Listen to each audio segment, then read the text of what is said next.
Tom Mandel is somebody who I've been dear friends with and collaborators with for at least 35 years.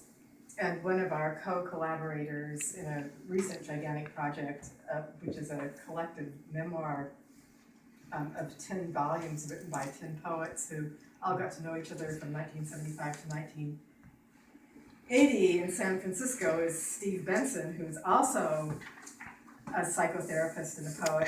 And then Tom's partner, Beth, is a psychotherapist and a poet. And Robert Fitterman's partner, Kim.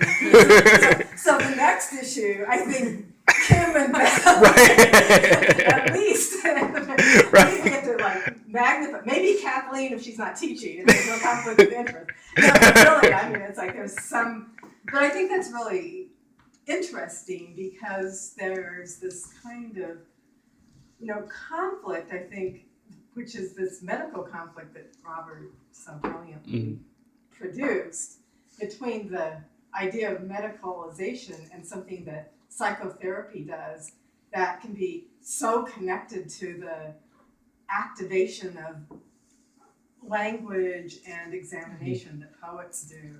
And so anyway, I thought that was amusing. That was beautiful. And so then I wanted to say something about Involute, because about a year ago, Tom warned his 10 collaborators who had just finished this project that he was writing in rhyme. And so, which is not Tom. It's not any of us. And so I thought, okay. And he said, I don't know why, I'm just doing it. And so there's some traditional source that he's returning to.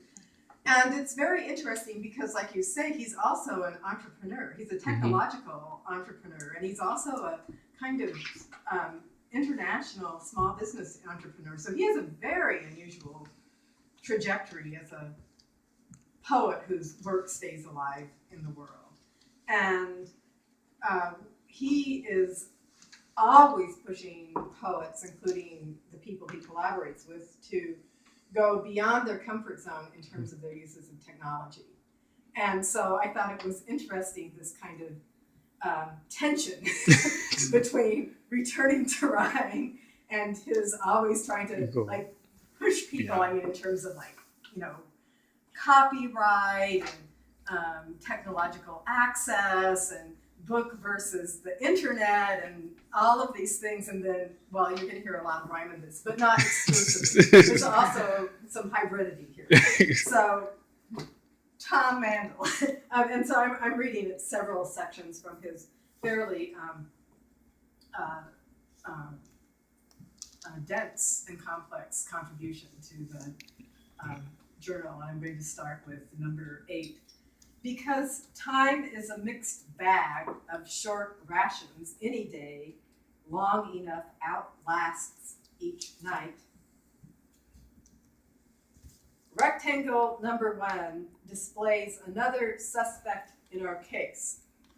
Like the victim, she is dead, or perhaps one should say, therefore, or if holding her breath, and that after only a few moments to prepare, perhaps unsatisfactorily, even briefly, so that too little time may pass for a camera to capture the effort it costs, we grant, nonetheless, not with reluctance, but enthusiastically, primacy to illusion, the vector in whose direction rectangle number 1 is bound to propel us. 2. Creating its pattern, you hold a palm up to time. Next, a commercial depicts an awkward individual male emerging from under the rock where he lives in order to save up to 25%. To amuse, also to convince, though perhaps not all on its own, but in combination with a soon-to-be aired spot in which we are seated at the side of a woman, fur at her throat, eyes closed, not at all ill at ease, as she drives by heart a seemingly awkward route that includes a number of turns. making her way to the Central train station, an elite may well grasp. At the station, she will greet the advance party, as if by chance, but this is not a chance operation. They are 48 in number, like the preludes and fugues of Bach, well-tempered clavier. We hear the simultaneous result as a soundtrack. Wearily and in anger, the video engineer rises from his workstation, pulling from his head the circummaral biodynamics studio. I practiced that. Come off perfectly. Circummaral biodynamics studio cans that inaugurate his every contemplative moment. It is as if the entire soundscape of the piece exists around him, and within it he exhibits an almost improvisational ease, a cool lyricism that gives to each fall of finger onto keyboard a destiny to unrolls what intentions unravel. I live to see depicted the noble, yet tragic but inevitable, triumph of Cro-Magnon over his neon dirt hall cousin specimen, with whom circumstance or else chance, shaped in the final screenwriter's plot conference, has forced the contest despite bipartisan diffidence, the flourishing absence of desire, and a lack of provocation that can be traced to the effects of salutary changes in climate.